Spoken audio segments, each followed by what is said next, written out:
XT881. Connected. Battery level is high. I do have a bunch of music on here too.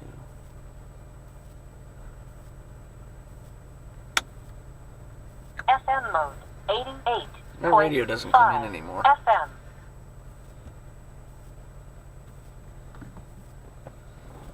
Alright, science in action. Science in action from the BBC. I'm Jack Stewart. There are details of our complete range of programs and terms of use at BBC World Service. I love it routed from there through here Coming up today, to there. the advantages, but also the limitations of orbiting observatories. What telescopes in space can and can't see, where they sometimes go wrong. And as ISIS continues its push through Iraq, we'll look at concerns that the militants will have an environmental advantage, which could be used as a military one. Using water as a weapon is nothing new. It's happened every time it can be used as a weapon. And an update on efforts to improve cassava, a vital So yeah, I vegetable was that's right under about threat. Iran wanting to team up with us to help Iran. Yes, yes. Yeah, Yeah, that was definitely clarified. Yeah. Wow. They already sent some of their National Guard to do that, because they don't like the ISIS any more than anybody else, Yeah, I know. except for ISIS. We'll report from Hell, Kenya Al about Qaeda the doesn't try even to like breed a ISIS. disease They're like, we can't deal with you guys. You guys are too First, we extreme. can now It's like, safely assume that when Al planets- Qaeda says you're too much, In fact, then it would be more odd to find a you star might without want to go look in the mirror. planets around Because they're it. killing everybody. I mean, they're wiping everybody out. I can't believe the United States hasn't done anything by In now. the 1990s, I mean, I like to keep our noses out of stuff, but once they get to the oil field, it's gonna freaking shoot prices way up. Everything's gonna get tough. They gotta get there and stop it before. I mean, like I said, bring in the drones and just fucking airstrike the shit out of them. Every time they move, every time they do something, don't let them breathe. Make them run.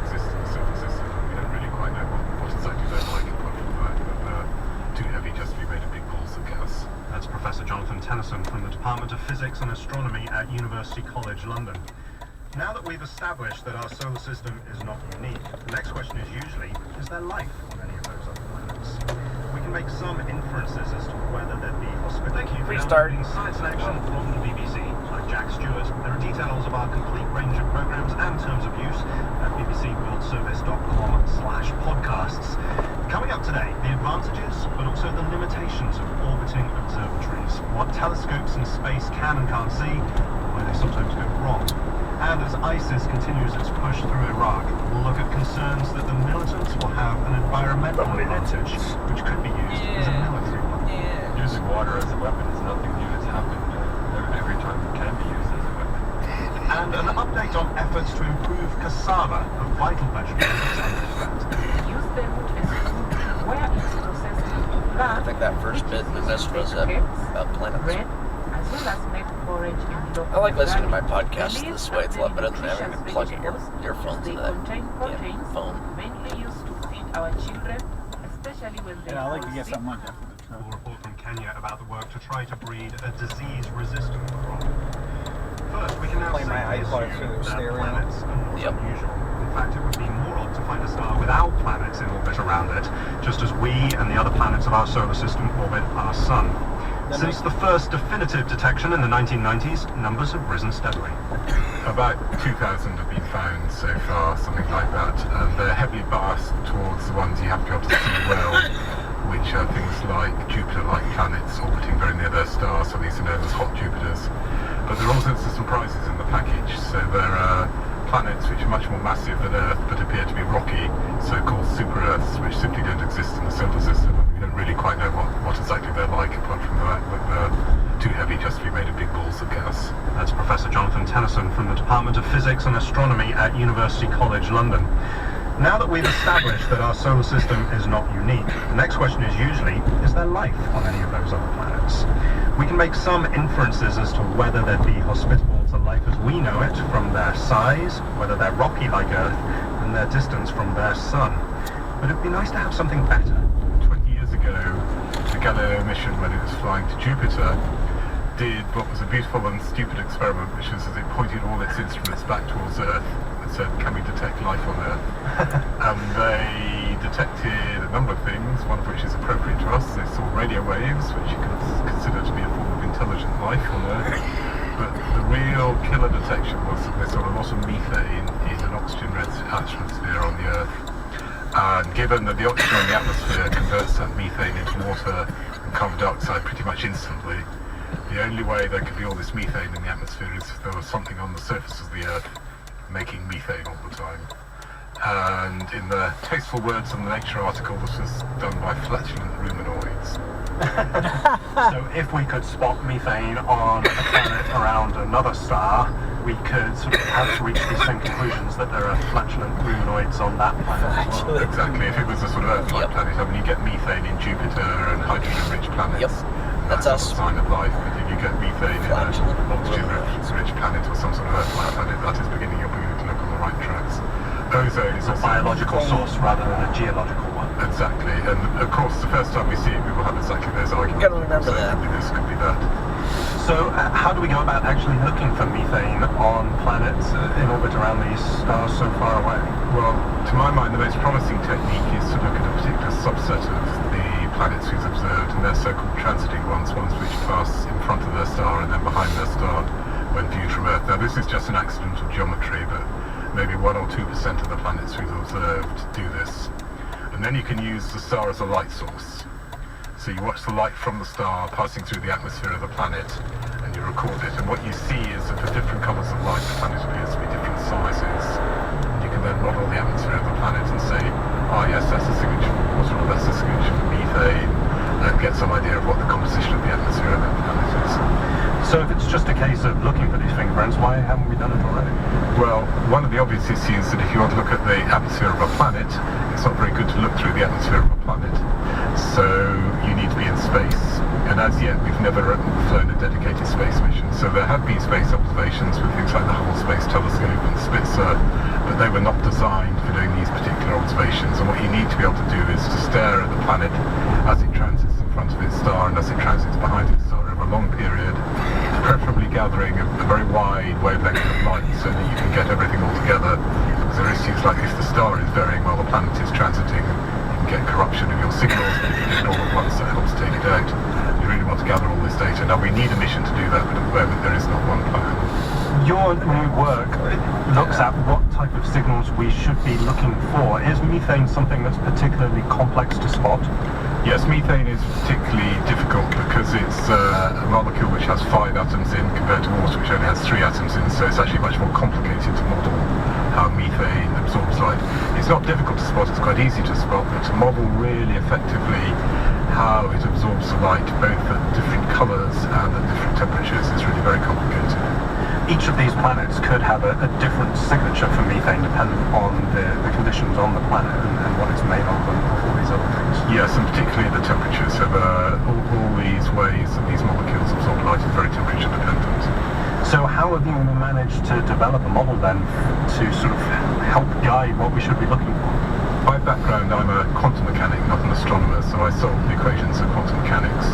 And in principle, these equations allow us to predict precisely all the properties of the molecules like methane or water. The problem is that they're very complicated and you can't solve them exactly. There's no precise solution that you can write down.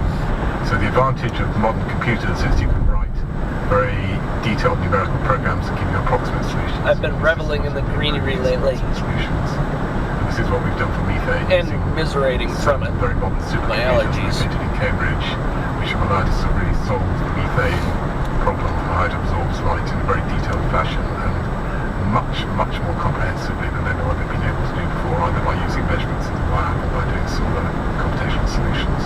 How optimistic are you that we will actually see a mission like this get off the ground and start doing some of these observations? I'm certain we will see a mission going like this. The only question is timescale, but from my point of view, I'm 59, and I'd rather like to see one go in my scientific career, but they take rather a long time to get off the ground. So I think there will be one, but when it will be is a matter still to be seen. It's Professor Jonathan Tennyson from University College London. The James Webb Telescope is due to launch in 2018, and that will give scientists a much better glimpse of what exoplanets look like. Still won't be able to directly detect methane. Meanwhile, there's a problem with another orbiting observatory. The Gaia telescope launched last year will lose some performance because stray light is getting inside. But the impacts are likely to be very small, say scientists from the European Space Agency. Most of the unwanted light appears to be creeping around the giant shield that Gaia uses to shade itself from the sun, and the light pollution could make it harder for the observatory to see the very faintest stars. BBC Science correspondent Jonathan Amos has this update. Gaia is this fantastic machine that was built to go measure 1 billion stars in the Milky Way galaxy. And it was given very precise equipment to go do it, and it expected to have very, very fine tolerances to complete the job. Launching it back in December, they obviously have to go through a process of calibration and systems checkout. They've been doing that now for the past 6 months.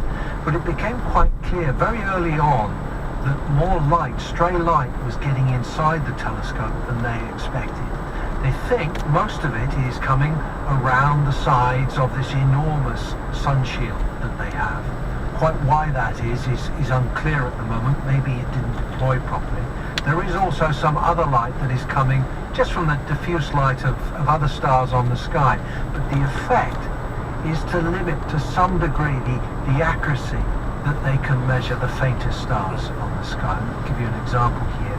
They wanted to measure down to what they call 20th magnitude. So that's about 400,000 times beyond what the naked eye can see. It gives you an idea of the tolerances involved. Now they'll lose some accuracy. I'm told, generally speaking, they can get some of the performance back if they use some other techniques, and they get enough time to go measure these stars, and then we should end up with the best ever catalogue of what is on the sky. And that'll tell us a huge amount about how the Milky Way is structured. The growing field of quantum physics has some grand promises, from advanced computers, better communications, room temperature semiconductors, and ultra-efficient heat transport systems. But researchers are still working to understand some of the basic rules of this often bizarre world. One feature that is known is that individual particles can sometimes pass through barriers that should be impenetrable. It's an effect known as quantum tunneling, and it's seen in stars, where protons and neutrons can tunnel out of the nucleus of an atom in radioactive decay, and it's also seen here on Earth. We use it to create images in scanning tunneling microscopes. Now, for the first time, scientists in Austria have seen particles move across a series of barriers by interacting with other particles which appear to help them move along. Professor Hans-Christoph Nörgel is from the University of Innsbruck, and he spoke to Anja Literovich.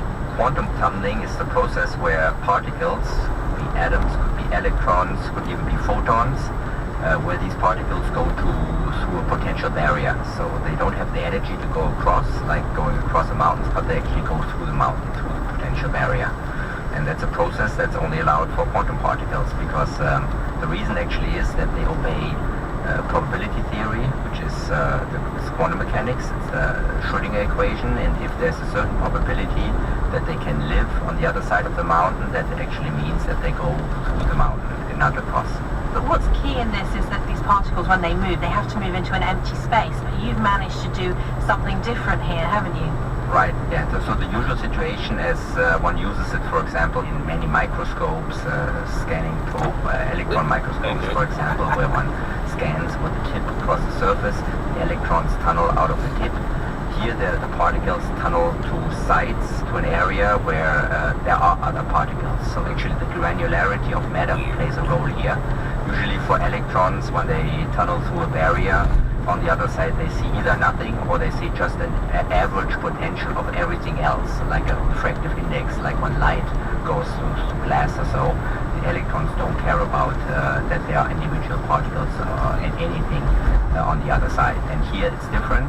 Here it's now it's very important that actually other particles on the other side help the incoming particle to do the move. And in our case, they actually do the move not just from one valley to the next, but actually across several valleys. And then it gets even more crucial that the other particles help the particle to do so.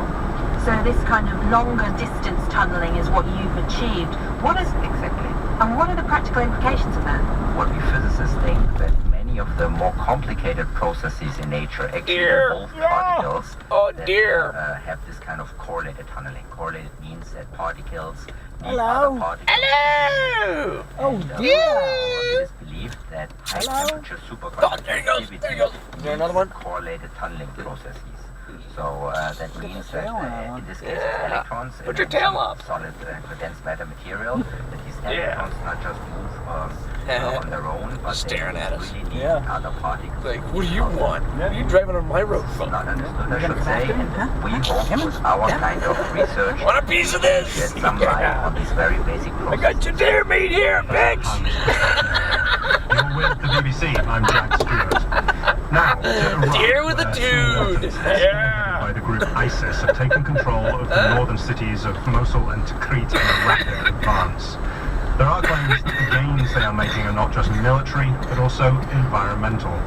Much of the country is dependent on the rivers Tigris and Euphrates for water, Shit. both of which start their flow in areas Did you get controlled by the militants. Oh, yeah, it's recording. The UN declared water a It's weapon recording of in high war definition. just last Should've month. turned it Could we to the see it woods being once. used that way in Iraq, with either supplies limited, dams I didn't destroyed, think of it at the or time. It areas happened so never flooded? fast. But We asked two people who are experts in I this don't field like for to their move it. views. Dr. Mark Zaytoun is from the School of It's kind of a International pain in the Development ass. and Water It's not a Security quick Research resale. Centre at the Kinda is University of quick East release, Anglia in the UK.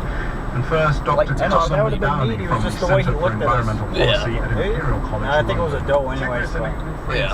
Essentially, I didn't see any have spikes, and it was major pretty big. tributaries in different countries in that part of the world, so they're considered to be Oh, yeah. transboundary river systems. I was wondering if he was looking across the road to see if there was another one on the other side. Yeah, sometimes that's what you gotta be careful of. This system is shared mainly by. Yeah, you're watching the first one down across the road, the second one will run into your side of your car. Through a lot of tensions over and discussions and negotiations. Yeah, sometimes I'm out there and then It'd be funny if he jumped up over the got his freaking hoof stuck to the roof. Be like, ah! Jesus! Rivers. He just got shit on by a deer!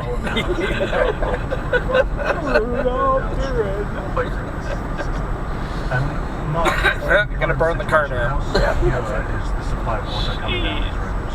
Iraq is downstream, and that makes them vulnerable to whatever the upstream states want to do. And this point in history is really It's actually the second time I've interesting, come to say across the a least. deer It's there. bad Almost the situation exact for same Iraq spot. now. Iraq completed And I got its that on hydraulic camera, too. mission. That is See, if to you were a say, hunter, its you provision would of know water now through where they large cross. water infrastructure. Go off into the Decades woods. ago, and it's been doing it for thousands of years. Of Venice course, is pretty this good. ancient Mesopotamia. Pretty lean. I don't want to kill him. In Turkey, and Yeah, also cook it I right. won't have a chance to run into him again. Tigris River, Yeah, he both might heavily kill you, though. engaged in big infrastructure projects, large dams, and projects that will and have already disrupted the water Or supply at least to make it Iraq. worth So your Iraq while. I as a mean, state, well, actually, you in got particular Iraqi full farmers, coverage on this? very vulnerable Yeah. to the Oh, yeah. upstream development, particularly so at this point in time. That's when a the hound country is dog. so I like divided in this terms of car. And now we're actually seeing those internal divisions with ISIS actually, according to some reports, trying to use water as a weapon. Using water as a weapon is nothing new. It's happened every time it can be used as Oh, marshes famously, and it happens in most conflicts throughout the world actually. yeah, I stopping wouldn't the be water surprised is to a see means of water waging continue warfare. being used as a tool of war. Because these rivers are coming through the north side of the country, Already caught which up to is what they the were area talking that about after ISIS that has deer. the most control over at the moment. So Yeah, I suppose kind of it's lost track of. logical to think that perhaps they have control over the rivers too.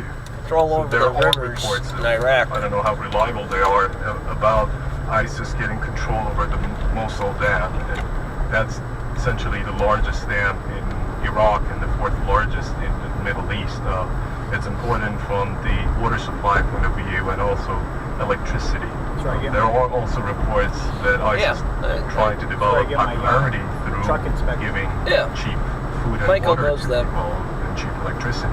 So essentially, I this do too, I can just be can't remember who a it is. tool to essentially threaten the Maliki's regime at any point, and also developing popularity at a local level. So this is interesting because the 2013 report by the U.S. intelligence community was suggesting that water could be a source of regional destabilization as well as a political tool or target for terrorist attacks.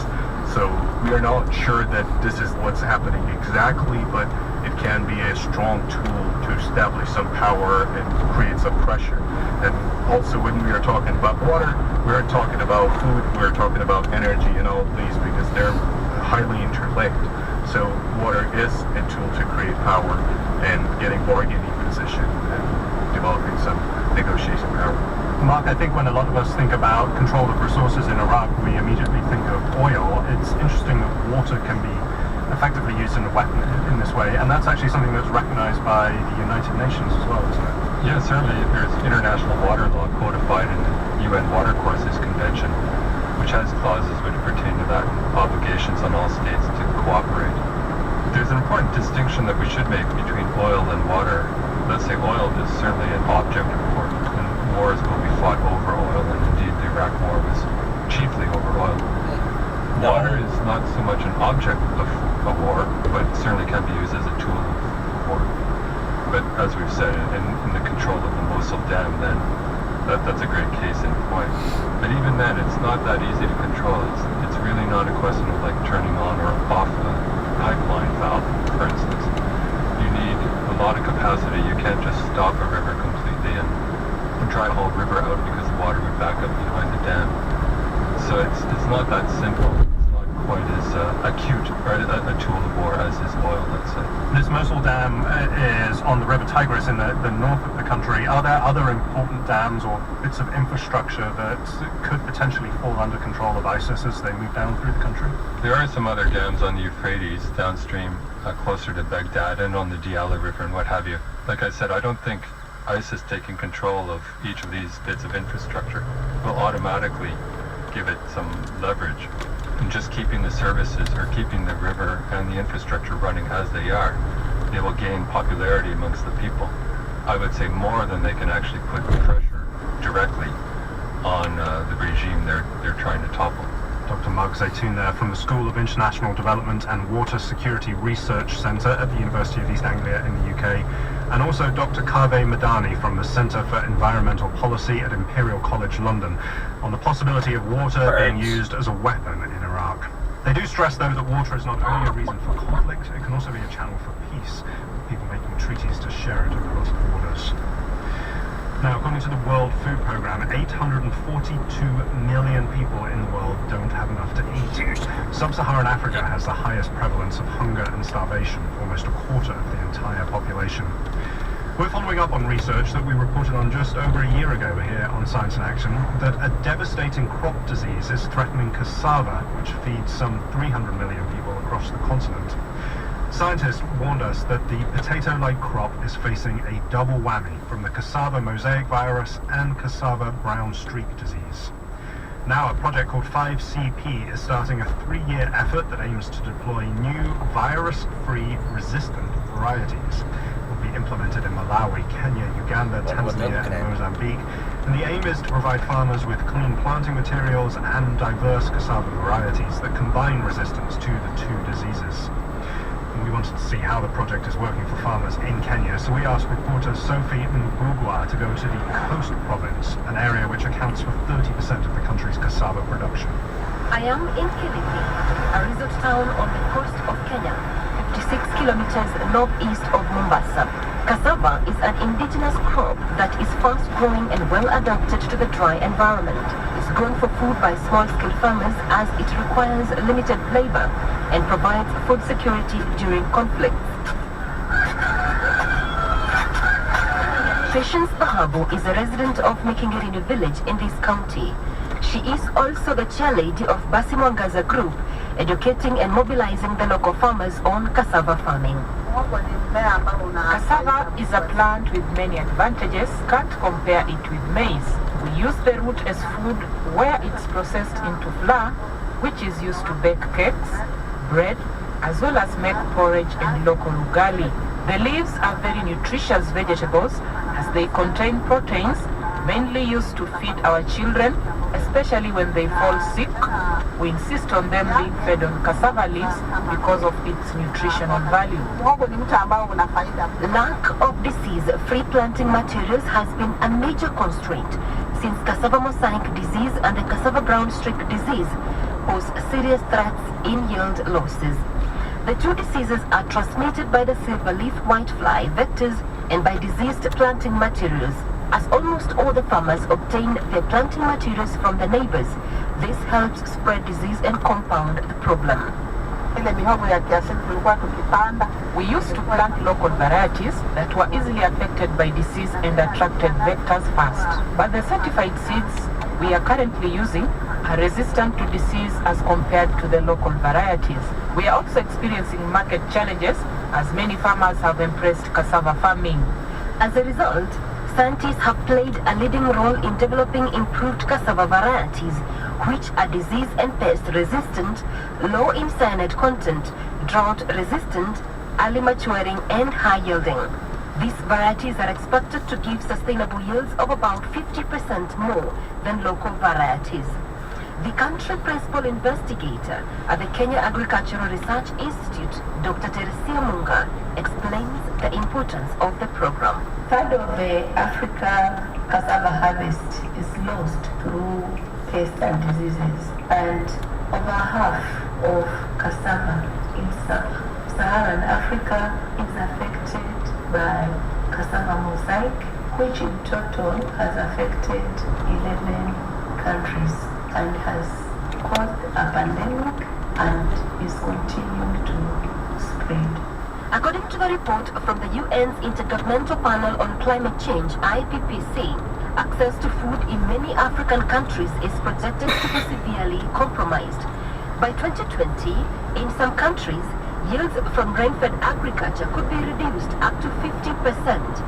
This will further adversely affect food security and worsen malnutrition.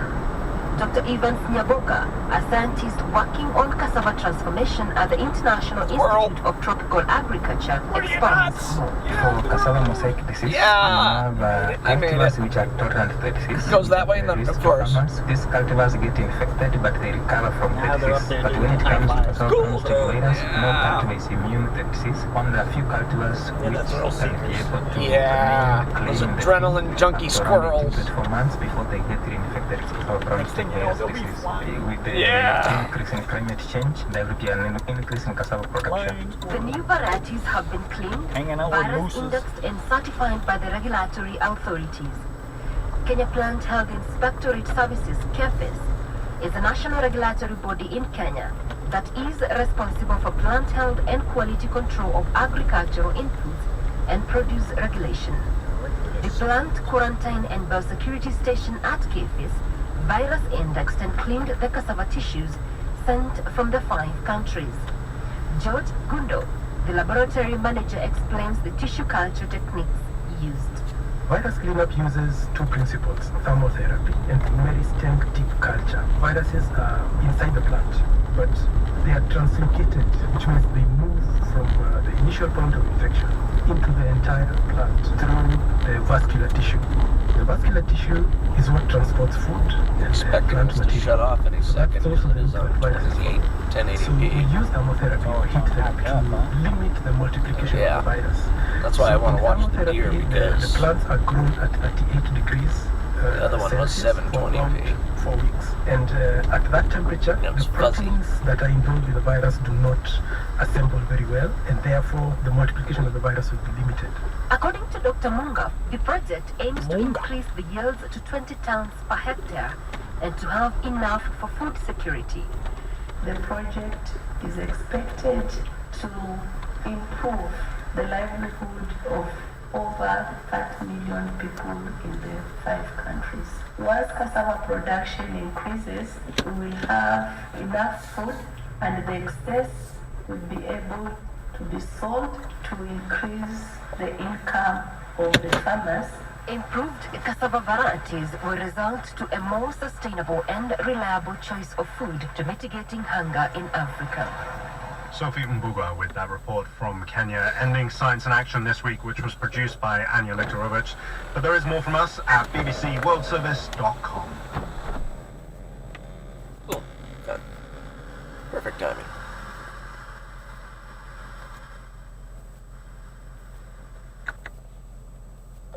Speaker mode.